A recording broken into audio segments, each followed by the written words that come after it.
Glória a Deus. Eu quero mais uma vez cumprimentar você com a paz do Senhor. Por gentileza, tome o seu assento. Abra sua Bíblia lá em Mateus, capítulo de número 5. E nós vamos ler alguns versículos do Sermão do Monte, o sermão mais conhecido do Senhor Jesus Cristo. Eu gostaria de pedir para o nosso querido diácono, irmão Noah, poder entregar os estudos para os nossos irmãos, por gentileza, que está ali. E enquanto ele vem, você também vai abrindo a sua Bíblia. Eu quero agradecer a Deus pelo dia de hoje, irmãos. Os irmãos perceberam que houve muitos fogos de artifício hoje pela rua, as pessoas se congratulando na rua, porque é aniversário da Ana hoje. Então as pessoas aí estão muito felizes e tal, desde as primeiras horas da manhã, de Sydney, na Austrália, e agora terminando com Havaí. As pessoas estão celebrando aí o aniversário da irmã Ana, e eu também, com muita alegria e muita felicidade em nome do Senhor Jesus Cristo. Amém? A gente brinca assim, mas o aniversário da nossa esposa, da nossa companheira, é uma bênção para o nosso coração, porque é sempre um momento de reflexão e ver como o Senhor ainda está investindo nas nossas vidas por louvor da sua glória. Isso é muito especial para o nosso coração, em nome de Jesus. Amém? Mateus capítulo 5, versículo 5, Mateus capítulo 6, por gentileza, um capítulo para frente. Versículo 5 até o 6, também dá para acompanhar aí na sua apostilinha. E está escrito assim: quantos querem palavra de Deus para o seu coração, digam amém. Glória a Deus. E quando orares, não seja como os hipócritas, pois se comprazem em orar em pé nas sinagogas e às esquinas das ruas para serem vistos pelos homens. Em verdade vos digo que já receberam o seu galardão. Mas tu, quando orares, entra no aposento e, fechando a tua porta, ora ao teu pai que está em oculto. E teu pai que vê secretamente te recompensará. E orando, não useis de vã repetições como os gentios, que pensam que por muito falarem serão ouvidos. Não vos assemelheis, pois, a eles, porque o vosso Pai sabe o que vos é necessário, antes mesmo de vós lhe pedires. Amém. Glória a Deus. Tome assento, por gentileza. Nós vamos entrar hoje numa pequena série de estudos, como eu estava adiantando para os irmãos, sobre a oração. Nós começamos essa semana e na semana que vem nós vamos dar mais uma olhada de uma maneira mais profunda. Hoje o assunto começa a tomar forma, vindo dessa percepção que a gente teve nas últimas semanas atrás, a respeito do caráter de Deus e da sua pessoa revelada na sua glória. É interessante a gente pensar em oração a partir desse prisma, porque você agora começa a entender com quem que você está falando. Você está falando com Deus, que é todo-poderoso, Senhor dos céus e da terra, dono de tudo, Senhor do universo, que pode fazer todas as coisas e tem um querer absoluto a respeito de todo assunto que diz respeito a você ou que você é envolvido de alguma forma. Deus é essa pessoa. E Deus, ele, através daquilo que nós nos relacionamos com ele, é a maneira como ele nos fala aquilo que ele quer fazer, e ele também nos molda o seu querer, e ele também compreende a nossa necessidade. Uma das coisas que a teologia mais imprime dentro do aspecto da pessoa de Deus, principalmente as doutrinas que são influenciadas mais pelo pensamento helenista, pelo pensamento grego, não que a Bíblia seja helenista, mas que o pensamento helenista, revelando aquilo que Deus quis dizer na sua palavra, entende o que eu estou falando? É como se Deus usasse o idioma inglês para falar alguma coisa. Vai estar recheado de expressões que se usa na América. Como se ele falasse, por exemplo, em português. Vai estar recheado de expressões que se falam em Portugal, né, ou no Brasil. Deus usa a sua palavra, a revelação da sua palavra foi escrito em muitos dos textos do Novo Testamento pela primeira vez em grego. Então, muito daquilo que Deus disse através da sua palavra recebeu influência daquilo que o grego se comunicava naquela época. Então, é mais uma vez aquela velha frase do Dr. Antônio Gilberto, né, que eu repito já umas 15 vezes. O homem não entende a mente do Senhor. Então Deus revestiu a sua palavra de expressões humanas para que o homem conseguisse entender a mente dele. E dessa forma, essa percepção que se há na teologia desde o ponto de vista grego, é que Deus não tem necessidades. Isso é uma realidade. Do ponto de vista que Deus é autossuficiente, Deus sustenta-se a si mesmo e sustenta todas as coisas pela palavra do seu poder. Deus não tem necessidades. E nesse sentido, o que a gente quer dizer é que Deus não está precisando de alguma coisa. Deus não está olhando em volta dele e falando assim: ai, rapaz, essa semana acabou o arroz. Ou então falar: ai, não tem ninguém aqui para me amar, para me dar um abraço. Deus não tem necessidade, nem emocionais, nem físicas, nem psicológicas. Deus não tem necessidades. Então, tudo aquilo que Deus manifesta na sua pessoa é através do seu amor. Porque, apesar de Deus não estar precisando nada de dentro dele, aquilo que está dentro dele derrama para nós e para tudo que ele criou. Então, o nosso acesso a Deus, a nossa comunhão com Deus, tem muito a respeito daquilo que Deus quer fazer por nós, do que é aquilo que ele precisa fazer por nós. Daquilo que ele quer corresponder a nós, do que é aquilo que nós queremos corresponder a alguma vontade dele. Entende o que eu estou dizendo? A oração é um grande revelador disso. Porque a oração conecta a nossa necessidade com a capacidade de Deus de suprir todas as coisas. A nossa oração conecta o nosso pensamento humano com a vontade de Deus de revelar a sua glória divina, através da nossa vida. Então, por exemplo, o escritor aos Eclesiastes, que é o Salomão, ele escreve alguma coisa muito... Escritor aos Eclesiastes, coloquei Eclesiastes agora como uma carta bíblica, né? O livro de Eclesiastes, que o autor é Salomão. Ele fala no capítulo 3, versículo 11 do seu livro, ele fala assim, olha, Deus colocou a eternidade no coração do homem, sem que o homem pudesse compreender a mente do Senhor ou as coisas de Deus do começo até o fim.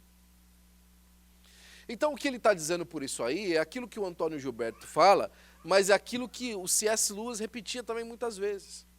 Que tem um buraco no coração do homem do tamanho de Deus, que só Deus pode preencher. Ou em uma outra frase dele, ele fala assim, se você for julgar um peixe pela capacidade dele subir numa árvore, ele vai passar a vida inteira achando que ele é um bobo, é um burro. Né? Que nem peixe ele é, que ele é um outro tipo de animal ainda. Né? Ou então, por exemplo, assim, né? Por que o homem reclama do tempo da vida? Por que o homem reclama? A vida é curta. Por que o homem reclama? Eu nunca vi o peixe reclamando da água. A água está muito molhada hoje, né? Por que o peixe não reclama da água? Porque ele foi feito para a água. A água foi feita para ele e ele foi feito para a água. Agora, por que o homem reclama do tempo? Porque o homem não foi feito para o tempo. O pecado limitou o tempo do homem. Então, o homem vive a vida inteira vendo e reclamando daquilo que ele perdeu, daquilo que ele não tem. Isso tem muito a ver com aquilo que o Salomão está falando ali no seu livro de Eclesiastes, no seu pensamento. Que Deus colocou a eternidade no nosso coração e agora a eternidade no nosso coração se tornou uma necessidade, que só pode ser suprido quando nós olhamos pelo espectro do divino, pelo espectro de Deus. Então o nosso entendimento de oração começa justamente caminhando nesse sentido, que Deus se interessa pela nossa oração. E nós deveríamos nos interessar mais por orar. Deus se interessa que nós nos aproximemos dele em oração, porque Deus tem muito para fazer por nós. E nós devíamos tomar como ponto de partida a necessidade de orar, porque percebendo que muitas das necessidades que nós não temos supridas na nossa vida, não é por falta de oportunidade, mas é por falta de oração. Muitas das estratégias que nós teríamos como ser bem-sucedidos em várias áreas da nossa vida, não estão limitadas porque nos falta acesso a alguma coisa, mas simplesmente porque nós não procuramos uma resolução disso através da oração. É simples, apesar de ser tremendamente difícil de aplicar, principalmente para a nossa vida moderna e cercada de tantos recursos que, na verdade, nem de perto conseguem alcançar aquilo que a nossa oração alcançaria se nós nos aproximássemos mais de Deus através dela. Só para dar mais um passant para você antes da gente ir caminhando, se você observar esse texto que a gente leu, ele é muito interessante, porque Jesus está chamando a atenção dos discípulos e da multidão, na verdade, que é o Sermão do Monte, a oração. E a primeira coisa que ele fala assim, olha, não seja hipócrita na hora de orar. Você não precisa de fazer uma atuação, né? Você não está conquistando uma namorada ou um namorado. Eu costumava falar para os nossos adolescentes, na época que eu dava aula na escola dominical, né, eles estavam começando, um namorar e com o outro, eu falava assim, olha, os primeiros 3 meses de namoro é mentira. É tudo mentira. Você vai começar a ver alguma coisa de verdade depois lá do 3º, do 4º mês, a hora que a pessoa, tudo bem, eu já não preciso mais, né, ser tão legal assim quando eu não gosto de alguma coisa, porque eu preciso de mostrar para ela que eu não gosto, eu preciso de mostrar para ele que eu não gosto. Os primeiros 3 meses de namoro são 2 hipócritas, né, 2 atores, tentando mostrar um para o outro que eles são muito mais interessantes do que eles realmente são. Isso é normal, faz parte da experiência humana, apesar de ser, né, Às vezes, quando a gente fica mais maduro, a gente fala, por que eu não falei isso antes, né? Por que eu não fiz isso antes? Mas, bom, a oração não pode ser levada dessa maneira. Deus te conhece. Às vezes a pessoa está orando lá e fala assim, Senhor, que a paz de Deus inunde o coração das vidas e tal. E o cara está em casa sem paz nenhuma. Não se inclui em oração, né? Senhor, perdoa os pecados do teu povo, né? Mas ele não se inclui no pecado que precisa de ser perdoado. Senhor, olha a necessidade do fulano, mas ele nunca tem necessidade nenhuma, ou nunca apresenta a sua necessidade. Jesus começa a dizer assim, olha, esse pessoal gosta de orar nas praças e na sinagoga. Ele pega o microfone e ele começa, amantíssimo e soberano Deus, né? Senhor dos céus e da terra, soberano em todos os lugares do mundo, o Senhor que é excelso, inoxidável, né? Começa a fazer elogios a Deus que ele jamais diz numa intimidade com o Senhor. Sabe por que ele não diz a intimidade com o Senhor? Porque ele não tem. O chamamento de Jesus no início, olha, não adianta atuar aqui. Não adianta chegar na época de campanha e falar que eu sou amigo do fulano de tal. Né? Como bom político, olha, não, mas eu sou amigo do fulano de tal, Deus é meu amigo, tal, mas você não faz uma ligação para ele a vida inteira. Você não faz um evento junto com Deus na sua vida, na sua casa, na sua rotina. Você não anda com Deus para lugar nenhum junto com ele, mas você fala que ele é seu amigo quando você está com o microfone na mão. Você agradece a salvação de Jesus, mas esquece dela durante todo o dia. É isso que Jesus está dizendo através daqui, olha, não seja hipócrita. Chega na sinagoga, pega o microfone, começa a falar, e começa a dizer, e começa a participar de coisas que você não é de verdade, diante de Deus e com Deus. E aí ele fala alguma coisa muito interessante, olha, aqueles que agem assim já receberam a recompensa deles. E qual que é a recompensa deles? Já parou para pensar? Qual que é a recompensa desse pessoal que ele já recebeu? É porque ele quer ser ovacionado pelo povo. Então, já foi. Tá aí, ó, já ganhou. Você não queria ter uma intimidade com Deus. A pessoa não queria ter uma intimidade com Deus. Esse que faz assim não quer ter intimidade com Deus. O que ele quer é aparecer. Então, apareceu. Já ganhou o que queria. Né? Agora, você quando for orar, e aqui é interessante, porque aqui não fala da nossa oração corporativa, mas fala da essência da nossa vida de oração. Porque a oração corporativa, a oração pelo microfone que a gente faz aqui, essa oração que a gente faz no culto, faz parte do nosso serviço a Deus corporativo, como igreja. Mas a nossa intimidade como servo de Deus, como filho de Deus, começa lá em casa. Começa no nosso dia a dia. E o que faz uma igreja forte, o que faz uma igreja realmente relevante, não é a qualidade do culto corporativo que ela faz, mas é a qualidade da vida devocional de cada membro com Deus em casa. E na sua particularidade. É isso que faz a igreja saudável. É isso que faz a igreja ir avante. Que todos os membros estão ligados na videira da mesma forma. Ou buscam estar ligados na videira da mesma forma. Ainda que isso não seja possível na sua totalidade, as pessoas buscam isso. E Jesus começa a dar aí uma chave interessante, né? Como o pessoal gosta de dizer hoje, uma chave. Né? Olha, quando você quando você for orar, entra no seu quarto. Fecha a porta do seu quarto e fala com o seu pai que vê em oculto. E aqui é interessantíssimo isso. Porque o seu pai que vê no secreto vai te recompensar em público. Isso é maravilhoso. Por quê?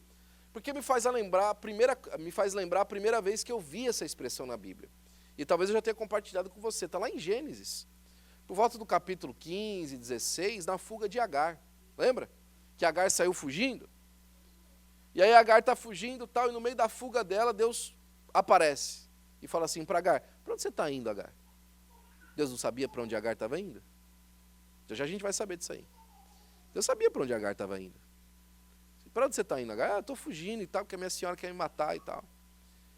E aí, a hora que ela termina de contar, Deus fala assim, não, você não vai fugir, volta, porque eu tenho um negócio com a criança que está no seu ventre e ninguém vai fazer nada com você, pode voltar. O que Agar faz naquele momento? Ela pega e cava um poço ali.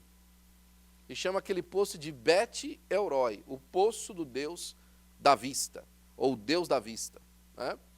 E ela fala assim, como não atentaria eu para aquele que se atentou a mim? Ou seja, como não veria eu, como não daria eu visão ou ouvidos, ou daria atenção àquele que teve atenção comigo? E voltou.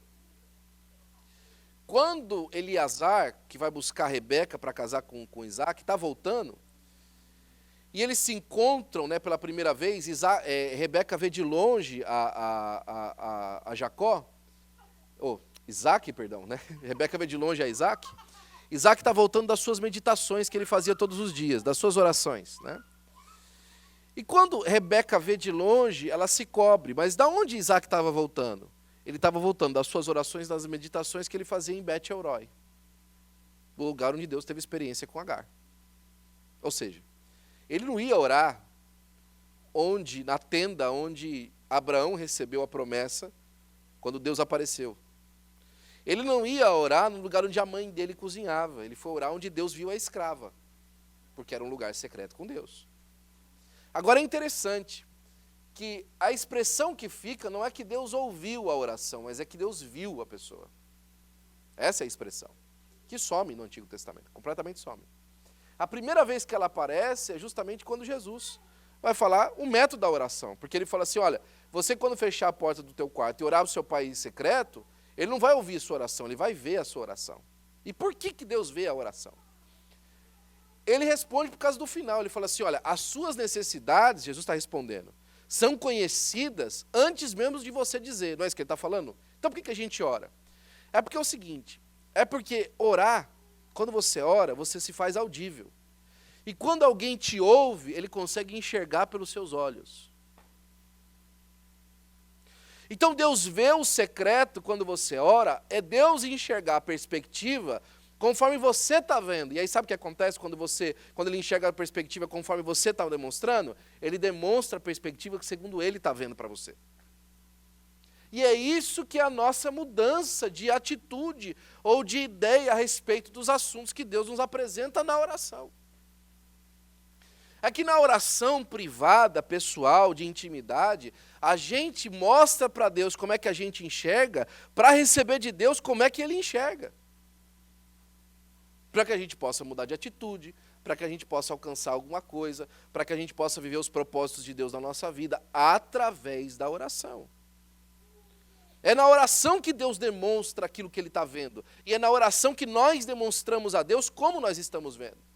É por isso que a oração privada, ela é extremamente importante. Porque tem coisas que você não tem coragem de falar na frente das pessoas na igreja. E tem coisas que você não deveria falar na frente das pessoas. Porque são coisas particulares suas. Quando você, por exemplo, né, e aqui está um aspecto da oração, antes da gente ir para frente, entenda isso de uma maneira muito simples, muito clara. Não faça grande teologia disso sem aprender isso com uma experiência humana primeiro. Tem dia que você está com raiva de alguém. Está com raiva de quem você ama.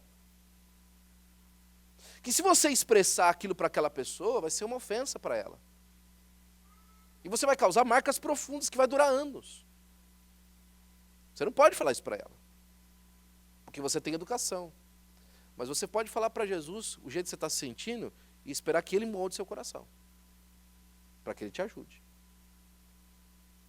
Você pode chegar para Jesus e falar assim, Senhor, eu estou com raiva do fulano. O fulano me fez uma ofensa, eu estou nessa situação há tanto tempo, ele não percebe, ela não percebe, e eu não aguento mais isso, Senhor, eu preciso da ajuda do Senhor. E na oração você vai receber bálsamo de Deus. Na oração você vai receber perspectiva de Deus a respeito daquilo que Ele está fazendo. Na oração você vai receber instrução de Deus para tratar daquele assunto. Em oração que você faz, particular com o seu pai. A oração, mais uma vez, é a chave. O nosso pastor costuma falar, aqui está no seu estudo, que a oração é um alicerce. Em cima dela nós construímos a nossa vida.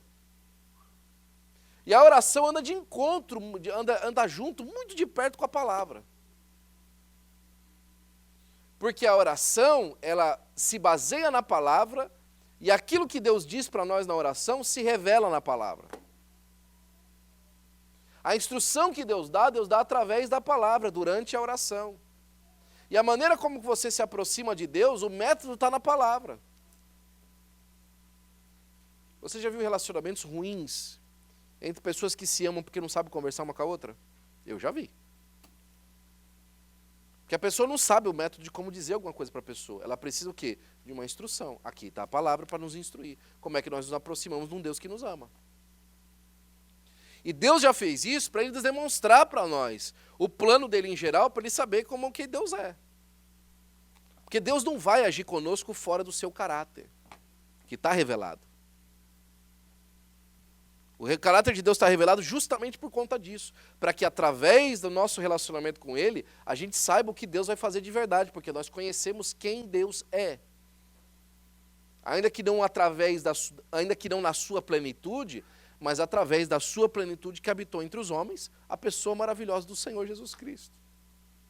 Então, quando a gente vai estudando sobre oração, a gente percebe que ela dá segurança para a gente viver, equilíbrio para a nossa vida. Uma pessoa que ora tem equilíbrio, ela ganha maturidade. Ela ganha maturidade porque ela sabe esperar e ela sabe agir através da oração. E é interessante, por exemplo, nessa questão da maturidade através da oração, que a gente pode perceber, a vida de Davi. E aqui que está uma chave importante. Tem gente que ele vai amar a oração porque a oração vai atrair ele. E tem gente que vai ser obrigada a orar por causa da necessidade. Certa vez eu cheguei para Deus e falei assim, quando eu ajoelhei no sofá de casa e comecei a ponderar com Deus um monte de questões, a gente ainda não tinha nem o Noah na época. E aí no meio da oração eu tive um estalo, e o Espírito de Deus falou no meu coração, e eu disse isso na minha oração. Porque o Espírito Santo de Deus nos ensina a orar como convém, através da palavra. E eu falei assim, o que o Senhor não precisa de fazer para mim vir aqui, né? Que luta que eu não preciso de se levantar para mim vir aqui de verdade, porque senão eu não vinha. Porque senão eu não me entregava a essa realidade, porque senão eu não me ajoelhava de verdade para receber do Senhor uma instrução. Se essa luta não tivesse levantado, se essa avalanche não tivesse vindo sobre mim, eu não vim aqui. Eu ia procurar qualquer outro lugar, mas não vim aqui. E depois que você vai percebendo isso, você vai começando, inclusive, a orar de maneira preventiva. Senhor, eu estou vendo essa luta se levantar, me ajuda com isso. Tal. Por quê? Porque você não quer passar mais por aquilo de novo, e você precisa de instrução de Deus. E aí você percebe que o seu Pai Celestial tem uma perspectiva melhor que a sua para a vida. É como a criança que cansou de tropeçar. Pai, me ensina, como é que faz para mim andar com isso aqui? Me ajuda, eu não estou conseguindo montar. Eu não estou conseguindo fazer. Davi, por exemplo, depois que ele erra, o Salmo 32, que eu gosto muito, eu já falei para você dele várias vezes, né? A partir do versículo 8, Deus começa a falar com o homem, com Davi. Olha, guiar-te-ei e ensinar-te-ei o caminho que deves andar, e sobre as minhas vistas te darei conselhos. Ou seja, é aquela criança que parou, cansou de apanhar, e agora o pai dá instrução segundo, olha, vai por ali, tal, vai por aqui. O próprio Davi mesmo, quando ia para a batalha, certa vez ele foi, Senhor, o Senhor vai me dar vitória contra os filisteus? Vai, pode ir que a vitória é sua. Ele foi. Da segunda vez veio os mesmos filisteus contra ele, ele foi orar de novo. Senhor, o Senhor vai me dar vitória? Não, agora você vai fazer o seguinte, me espera, quando você me ouvir passar por cima das amoreiras, aí você vai que eu vou te dar vitória, mas não vai direto agora, espera. Instrução de Deus para tomar uma atitude.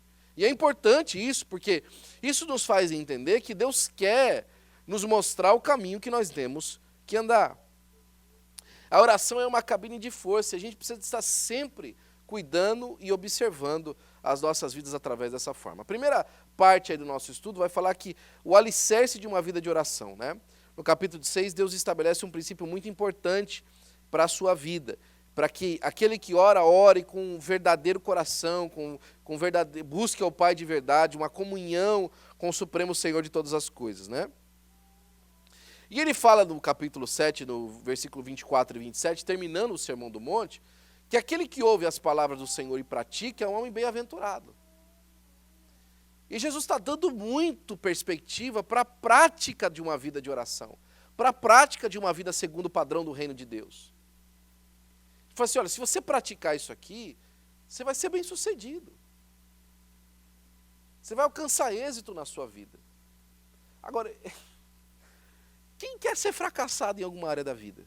Tem alguém aqui que fala, olha, na verdade, pastor, eu estou aqui para mim perder, entendeu? Eu quero perder, eu não quero chegar em lugar nenhum da vida, eu quero ser uma pessoa fracassada. Estou aqui pelo menos um. Estou lutando pelo menos um, né? Você vê algum jogador entrar em campo e falar assim, olha, nós estamos lutando para perder 3 pontos hoje. Ninguém faz isso. A menos que ele vá ganhar algum dinheiro que vai superar os 3 pontos. Ele sempre está buscando lograr um êxito. Jesus está falando para a gente, olha, bem-aventurado o homem que ouve as minhas palavras e pratica. Olha, quer ser sucesso na vida? Ouviu o que eu disse a respeito de algum assunto? Pratica aquilo. Ouviu que eu estou te chamando a atenção a respeito de uma ideia? Pratica aquilo que eu estou te dando. Faz. Faz do jeito que eu te disse. Busca do jeito que você recebeu a instrução. Né? Às vezes eu comento com algumas pessoas que a gente está aconselhando, que a gente está falando a respeito de algum assunto, e eu já vou logo no cerne da questão. Falo assim, olha, eu estou aqui como um médico. Né? Eu estou aqui como um médico. Como é que faz o médico? O médico receita o medicamento e dá para a pessoa. Vai lá, mamãe. O médico receita o medicamento e dá para a pessoa tomar o remédio. Aí a pessoa pega o remédio e guarda o remédio e não toma. Ou então, por exemplo, um antibiótico, você tem que tomar de 8 a 8 horas durante 7 dias. Geralmente é isso, né? 8 a 8 horas e 7 dias, principalmente a amoxicilina. Aí ele toma o primeiro dia, toma o segundo dia, aí no terceiro dia só toma de manhã, não toma à noite. Aí no quarto dia já esqueceu de tomar, o quinto, sexto, sétimo não toma, no oitavo está de volta no médico. Fala assim, ó, seu remédio não resolveu. O remédio não resolveu? Ou foi ela que não seguiu a instrução do médico? Tem muita gente que não alcança a vitória em qualquer parte da vida porque recebe a instrução e não pratica. E muitas vezes eu falo para as pessoas que a gente está tratando um caso, olha, existe uma prática aqui que você precisa de manter. Não é só você vir aqui hoje, a gente resolveu o problema, ok, perdão, Senhor, que eu fiz isso, amém, glória a Deus. É por isso, irmãos, que existiu dentro da Igreja Católica e acabou dando um resultado ruim. Quando a pessoa peca, vai lá, reza 3 Ave Maria, 4 Pai Nosso, não sei o quê. Por quê? Porque precisa de ter uma progressão, precisa de ter alguma coisa que vai trazer uma percepção, uma meditação para a pessoa a respeito daquilo que ela fez. Só que se tornou vão. Se tornou palavras jogadas ao vento, vãs repetições, como Jesus fala. Porque precisa um remédio para você ouvir e cumprir a palavra, mas cumprir de coração. Qual que é a diferença daqueles que seguem a mesma instrução? É aquele que segue a instrução de maneira a querer o mesmo resultado e aquele que segue a instrução de maneira repetitiva. Quem busca resultado através da repetição da instrução, ele realmente alcança alguma coisa, mas quem busca simplesmente repetir a instrução, não alcança aquilo que está logrando. Por exemplo, a gente vê, por exemplo, os asiáticos, né? Com a licença aqui dos nossos irmãos asiáticos que congregam com a gente. O asiático ele consegue alcançar resultados extraordinários por conta que, quando ele vê a repetição, ele está vendo o resultado que ele quer alcançar. Então ele repete a fim de melhorar a qualidade em busca do resultado, o objetivo final. Na maioria das outras culturas se repete porque é assim que faz, vamos fazer aí e tal. Mas tá bem repetido aqui, tá, porque o resultado não é a questão é a repetição. Enquanto a repetição não causa o resultado, o que causa o resultado é a busca pelo resultado através da repetição. Então, quando você for chamado, convidado a orar, por Deus, pelo Espírito Santo de Deus na sua casa, vá orar. Vá atrás da instrução através da maneira como você precisa orar, né? O pastor sempre fala que o caminho da oração é um lugar de delícias. É um lugar onde Deus revela muita coisa para você. Só que não é assim desde o começo. Não começa assim. Você desenvolve isso. Eu vejo, por exemplo, quando a gente vai orar, e por diversas vezes o nosso convite pela quinta-feira de manhã do nosso pastor é entusiasmado. E nos ajuda também, e nos entusiasma também, da mesma forma que ele fica. Nós vamos orar agora nós vamos falar com Deus. E ele começa literalmente a se alegrar, e nós nos alegramos junto com ele, que nós vamos orar, nós vamos falar com Deus. Quantas pessoas, quando você fala da oração, ai meu Deus do céu, tenho que orar. Não acredito. Não quero orar, não quero orar, não quero orar. Olha, eu tenho o menor problema quando a pessoa diz assim, olha, eu não gosto de falar em público, não tem problema, olha, eu não gosto de orar em público, eu entendo. Mas tem pessoas que o problema não é o público, tem pessoas que o problema é a oração. É o enfado da oração. O enfado de buscar Deus, o enfado de falar com Deus. como se fosse uma repetição de palavras da sua boca completamente inútil. A pessoa acha que Deus não ouve, que Deus não entende, que Deus não quer nada daquilo com ela. E o resultado é óbvio e é visível. Não ora a respeito do assunto. Ele prefere pegar o telefone e ligar para um profeta no Brasil, para o profeta pedir para Deus, é como Moisés, né? Vai lá, Moisés, fala você com Deus e depois me diz o que ele disse para você. Porque ele não ora. E aí quando ele acha um caminho de um profeta maligno, aí ele está no sal. Por quê?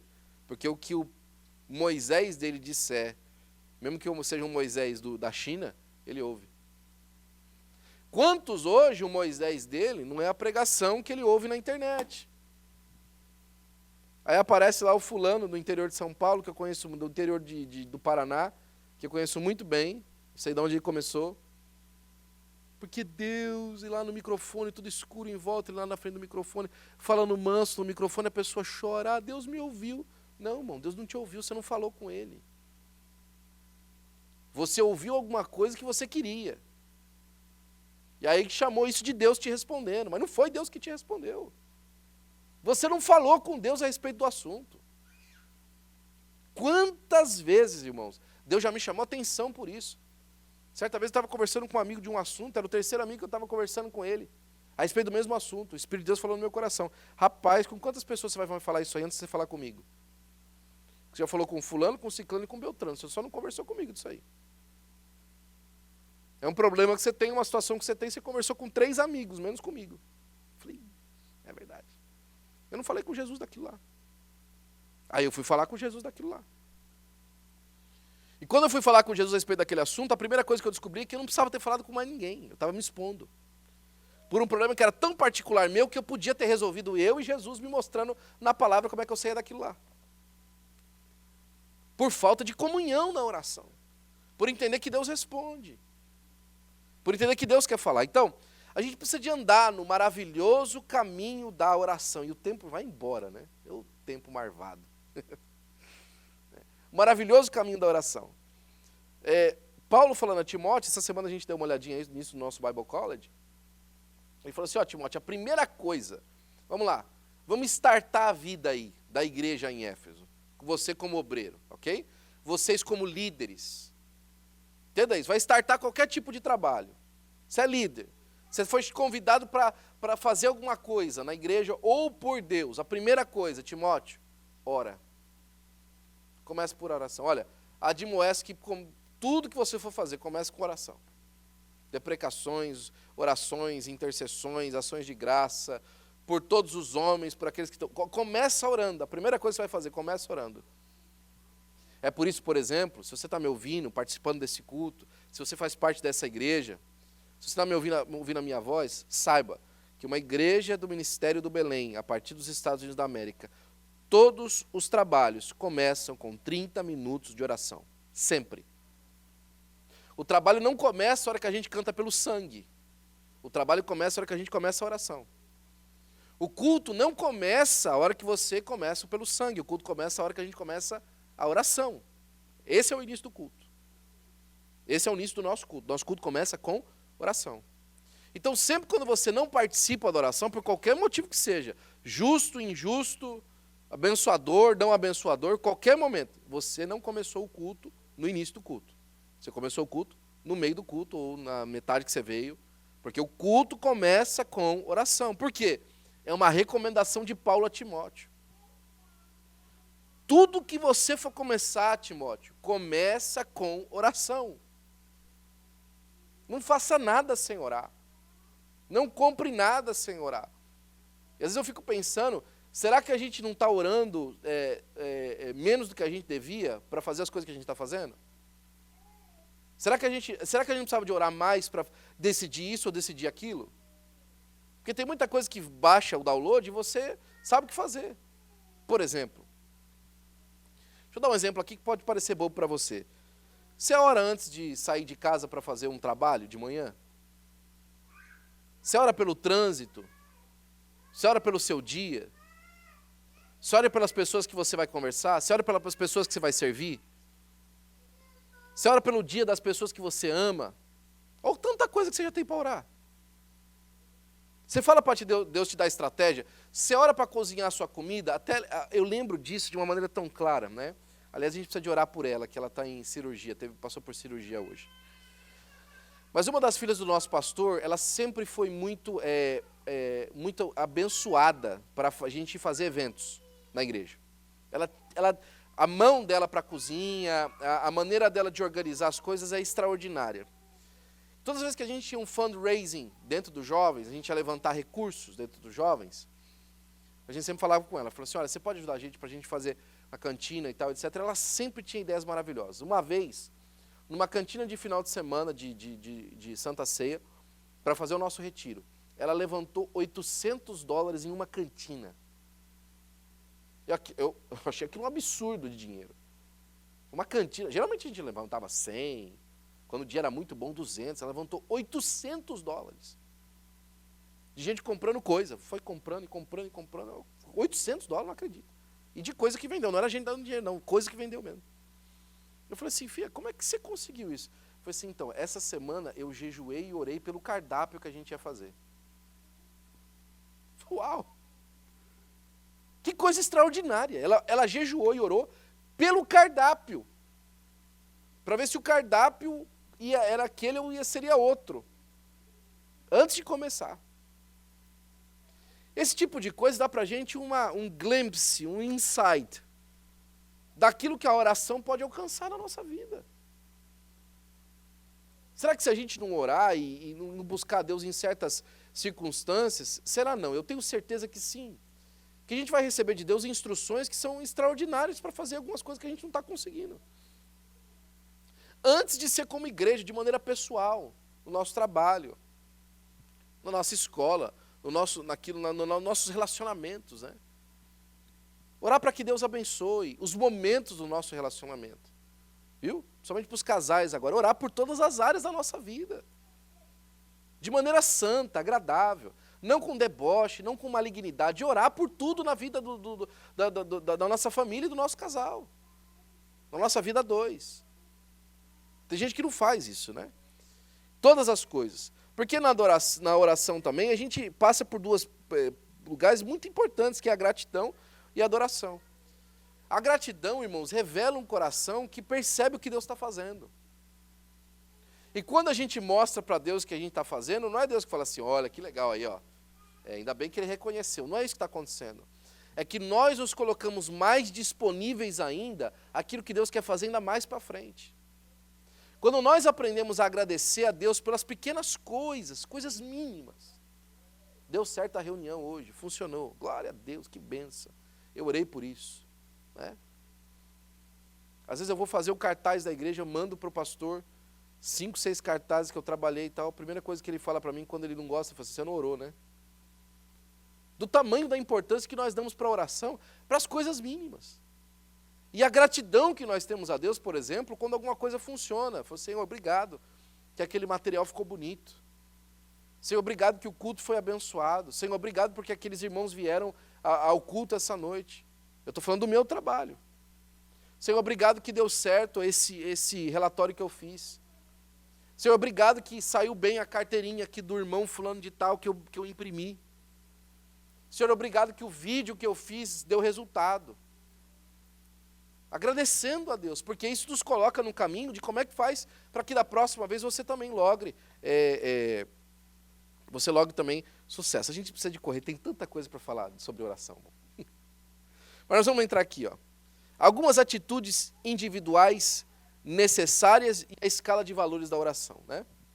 A manutenção da nossa vida cristã deve ser como uma perseverança, assim desfrutaremos de uma vida plena no Senhor. Ou seja, a oração também fala da nossa manutenção da vida cristã. Para que a gente continue vivendo uma vida de plena esperança através da perseverança, de continuar orando. Deixa eu falar uma coisa para você. Tem coisa que a gente ora que a gente não recebe o resultado imediato. Mas a nossa perseverança em continuar orando é a chave para a gente alcançar a vitória.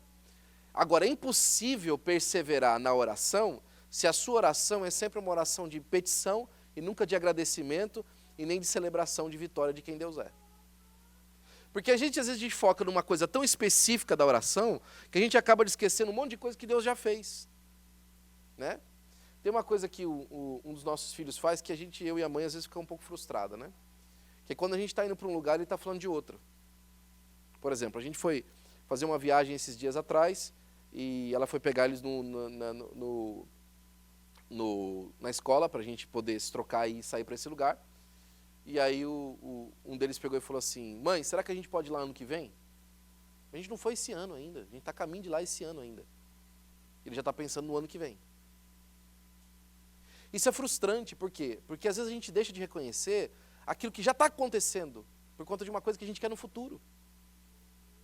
Ou por conta de uma coisa que a gente está esperando. O que já aconteceu?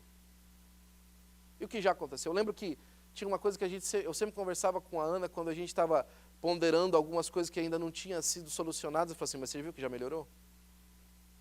Você viu que já não está igual? Mas já foi pior. Mas já está melhor do que estava antes. Mesmo que o melhor do que estava antes ainda não é aquilo que você quer, ou mesmo que o melhor que estava antes não é na área que você gostaria, porque a área que você gostaria está pior, reconheça, através da oração e manutenção da sua vida espiritual com Deus, através da oração.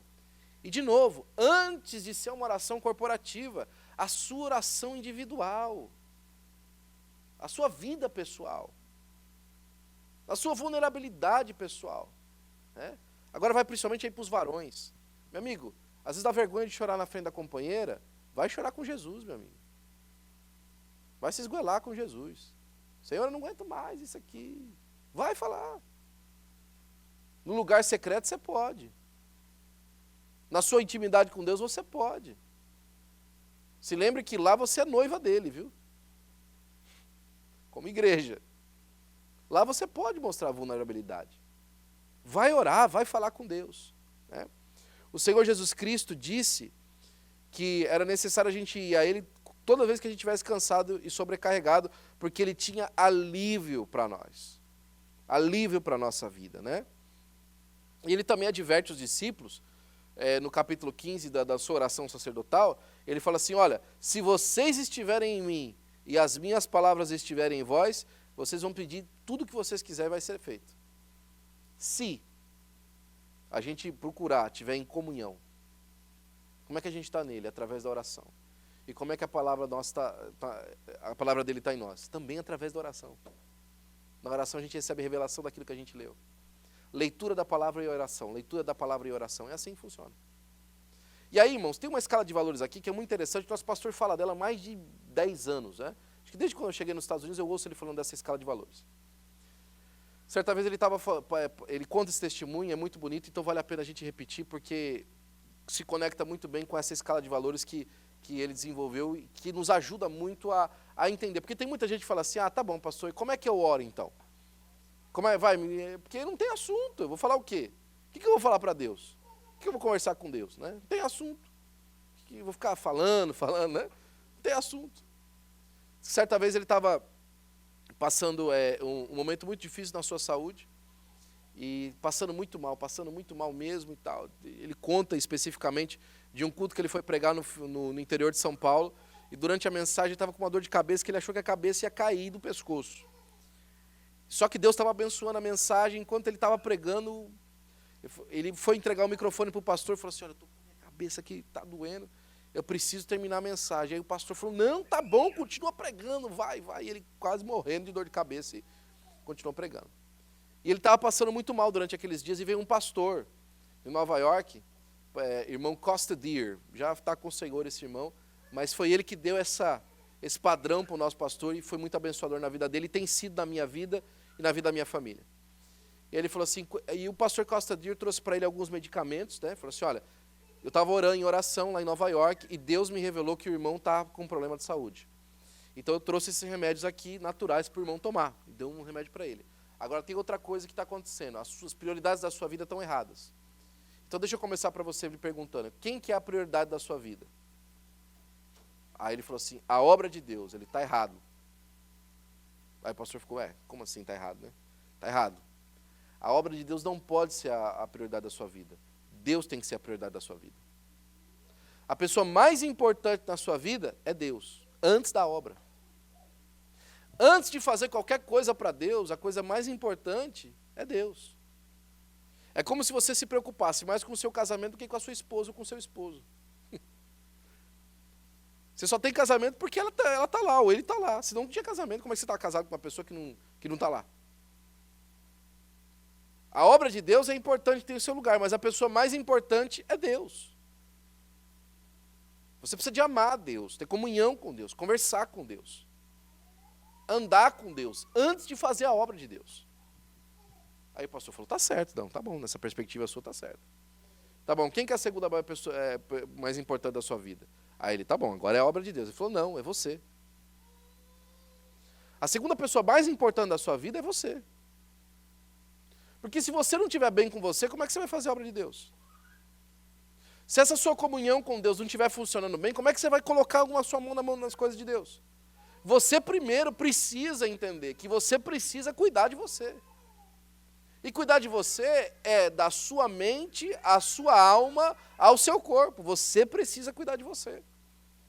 Eu não estou dizendo isso, nem fazer um convite ao abandono, né? Enquanto eu estiver agora com gripe, então eu não faço mais nada. Não, não é isso que eu estou dizendo. O que eu estou dizendo para você é o seguinte, mantenha-se com saúde, ou guarde a sua saúde, guarde o seu coração, guarde a sua saúde espiritual, a sua saúde mental, a sua saúde psicológica, para que você tenha condição de fazer a obra de Deus, através da sua comunhão com Deus. Aí ele perguntou assim, e a terceira coisa mais importante da sua vida? Ele falou assim, agora é a obra de Deus. Ele falou, não, está errado. Ele falou, esse pastor não deve estar muito crente não, né? Então quem que é mais importante em terceiro lugar? Sua família. A sua família. E aqui entra uma coisa que nosso pastor Zé Wellington sempre falava para os filhos, né, no Brasil, principalmente quando ia chamar a atenção. Olha, eu não quero ganhar o filho dos outros e perder os meus para o mundo. Eu não quero ganhar os filhos dos outros para Jesus e perder os meus. Eu não quero consertar o casamento dos outros, em outras palavras também, né, e ter o meu em cangalhos.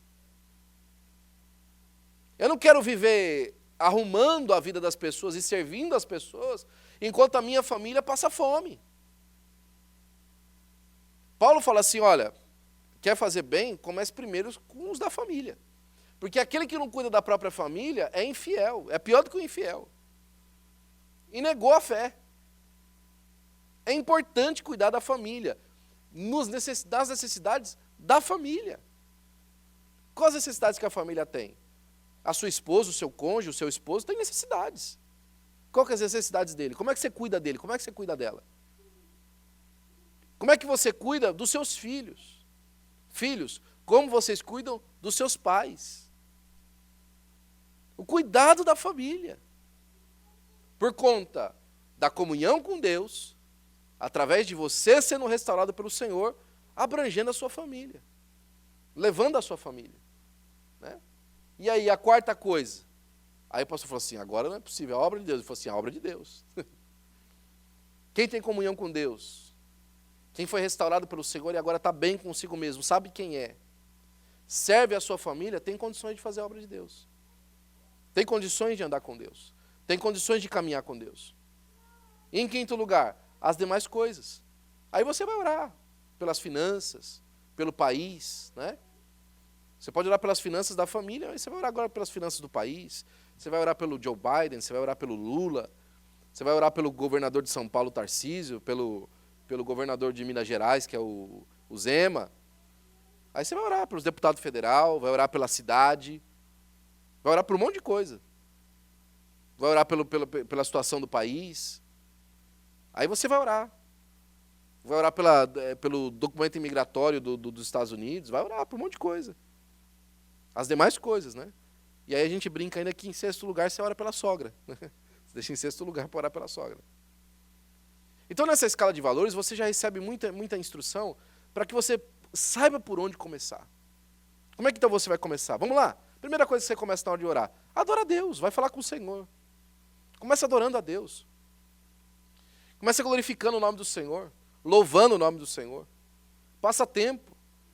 Busca na sua Bíblia, na Bíblia de vocês, os atributos de Deus, para você adorar Ele. Senhor, qual que é aqui está escrito na Bíblia, no capítulo 9, versículo 6 de Isaías, que o Senhor é maravilhoso, que o Senhor é conselheiro, que o Senhor é Deus forte, que o Senhor é príncipe da paz. Olha que legal. Olha, aqui em Deuteronômio está escrito que Ele é a rocha onde não há engano. O salmista diz que Ele é a rocha e o redentor dele. Está excelente para você começar a sua oração falando com Deus assim. Paulo disse que através do sangue de Jesus, que é Deus, nós somos redimidos dos nossos pecados. Está aí. Começa adorando a Deus na sua oração. Senhor, o Senhor é maravilhoso, o Senhor é Deus, o Senhor é supremo, o Senhor é glorioso, mas falando de verdade mesmo. Né? Não magnânimo e excelentíssimo Senhor. Não, fala de verdade mesmo. Começa a observar a natureza. Use as suas próprias palavras para adorar, para descrever aquilo que você entendeu na Bíblia. Começa a descrever aquilo que você entendeu. Senhor, eu li na sua palavra, Senhor, Pai, que o Senhor como que costurava os nossos ossos quando a gente ainda era informe. Está escrito lá no Salmo 139, Senhor. Eu quero te adorar por isso. E começa a sua oração adorando. E depois que você terminar de falar tudo que o seu coração quer para Deus, começa a orar por você. Senhor, eu estou aqui agradecido por tudo que o Senhor me fez. E aí começa a agradecer aquilo que Deus fez por você. Depois que você terminar de agradecer o que Deus fez por você, começa a pedir aquilo que você precisa. E aí eu tenho certeza absoluta que você deve orar pelo menos uns 15 minutos falando isso aí. Senhor, eu preciso disso. Primeira coisa, eu preciso de saúde. Eu preciso de força. Eu preciso de inteligência. Senhor, eu preciso de dinheiro. Eu preciso de recurso. Eu preciso que o Senhor me ajude nisso. Eu preciso que o Senhor me ajude. Vai falando para Deus o que você precisa. Depois que você terminar de falar sobre você, vai orar pela sua família. Por quê? Porque aí depois que você falou, Senhor, se o Senhor me fizer isso, olha, tem aqui a minha esposa, tem aqui o meu esposo. Ajuda ele com isso. Né? Uma coisa que eu fazia com jovens casais, principalmente no culto à noite, a gente se reunia lá em casa, era falar assim, ó, é o seguinte, agora você vai orar por ela e ela vai orar por você. Agora, aqui que está a chave.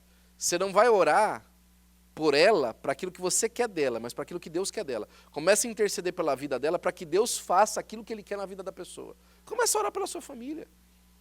Senhor, levanta os meus filhos, usa eles com poder e com glória. Quantas vezes eu não oro assim pelas crianças, imponho as mãos sobre eles, falo assim, Senhor, usa os meus filhos para ganhar almas. Batiza eles com o Espírito Santo.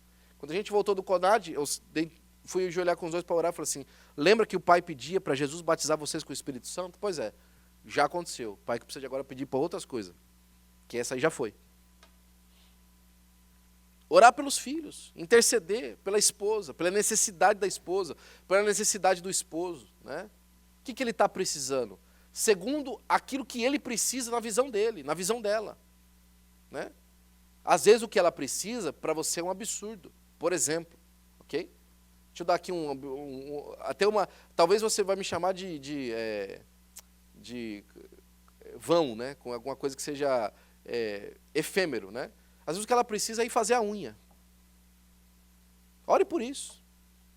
Para Deus te dar condições, para Deus preparar o horário certo, para ela poder fazer isso, que é uma manutenção para ela. Que diz respeito àquilo que ela é, que ela vê como ela vê a si mesma, que vai abençoar ela.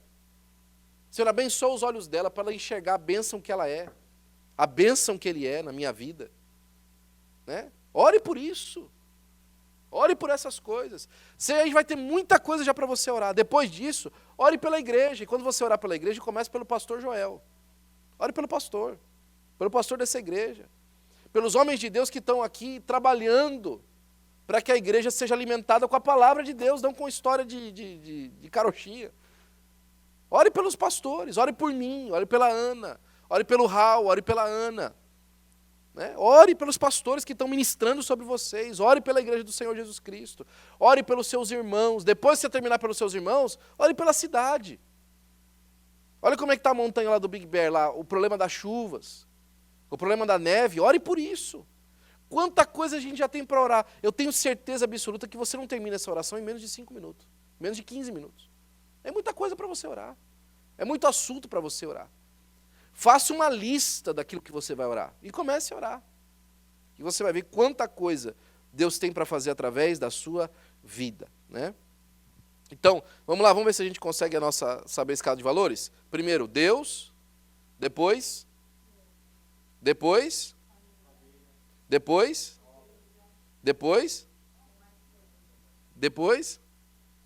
a sogra. Então vamos lá mais uma vez? Deus, eu, minha família, igreja e as demais coisas. Só vocês agora, vai.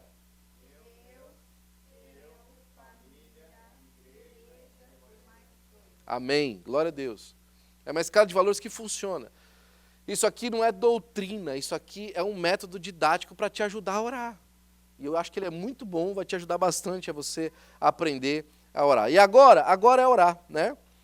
Estavam entre vós enfermos? Vamos orar. E vamos fazer isso de maneira que o nome do Senhor vai ser glorificado. Nesse primeiro estudo, então, a gente deu uma olhada sobre a oração, a gente passou pelo universo daquilo que significa orar, e de como a oração se manifesta, e de quem foi que nos pediu para orar, e com o método de oração. E na semana que vem a gente ainda vai melhorar mais ainda a disciplina da oração. Esse estudo foi escrito pelo pastor Fábio Alexandre, que é o nosso pastor lá na Alemanha, né? Que eu quero pedir oração por ele, que nesse mês, finalzinho de março agora, ele vai estar indo lá na Nova Zelândia, para a Escola Bíblica de Obreiros da Nova Zelândia. Olha, longe, viu? Ele vai estar lá junto com o pastor Cássio e vão estar abençoando da Igreja do Senhor Jesus Cristo. Ore pelos homens de Deus em nome do Senhor Jesus. Amém? Vamos orar para terminar o nosso culto e glorificar o nome do Senhor Jesus Cristo juntos em nome de Jesus? Amém? Por que você não levanta as suas mãos santas sem ira e nem contenda e vamos orar, né? Se você trouxe a sua oferta, prepare, mande ela pelo Zelle, mande ela por onde você acha que você deve mandar e saiba que Deus abençoa aquele que oferta com alegria. Vamos orar. Pai, nós te damos graças, Senhor, pela bondade do teu coração, Senhor. Pai, que nós pudemos vir à tua casa, Senhor, te adorar e te bendizer. O Senhor é o Deus das nossas vidas e o Senhor do nosso coração, Senhor. Nós te agradecemos, ó Senhor, Pai, por aprender a tua palavra, porque ela vem de ti, Senhor. Glorifica o teu nome em nós, ó Senhor. Pai, nos ajuda a aprender mais e mais de ti, Senhor, e saber mais e mais da tua verdade, Senhor. Eu quero também te pedir, Senhor, Pai, que o Senhor abençoe, Senhor, a vida de cada um de nós em particular, Senhor, Pai. Quando nós intercedemos, ó Pai, cada um pela nossa necessidade, Senhor. O Senhor sabe como nós precisamos de ti, precisamos da tua ajuda, Senhor, do teu auxílio, Senhor, Pai. Nós precisamos da tua glória, Senhor. Nós precisamos, ó Senhor, ser moldados pelo Senhor, Pai. Visita a saúde de cada um de nós na noite desse dia e nos ajuda, Senhor, a ter saúde, Senhor, para te servir, ó Pai, para andar, Senhor, e para te amar, Senhor, nessa terra.